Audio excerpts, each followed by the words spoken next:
வாங்கி வைக்கிறதுல ஒன்றும் தப்பே கிடையாது. ஆனால் அது மட்டும்தான் செஞ்சால் நல்ல பலன் உண்டா அப்படின்னா அப்படி கிடையாது. தான தர்மம் பண்ணுறதுல தான் விசேஷ பலன் இருக்குது. தங்கம் வாங்கி வச்சுக்கிட்டிங்கன்னா உங்களுக்கு பலன், தான தர்மம் பண்ணிங்கன்னா உங்களுக்கு, உங்கள் பிள்ளைகளுக்கு, உங்கள் வம்சத்துக்கே பலன் உண்டு. அப்போ எது ரொம்ப சிறந்த பலன் தருது?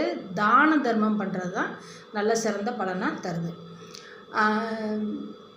திருமூலர் திருமந்திரத்தில் சொல்கிறாரு, ஒரு 4 வரி அந்த பதிகம்தான்.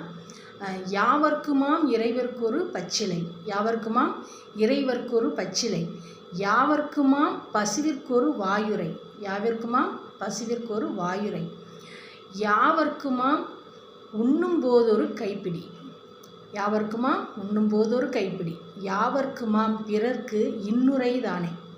இதில் என்ன சொல்கிறாருன்னா, நம்ம சாதாரணமான மக்களுக்கு யதார்த்தமாக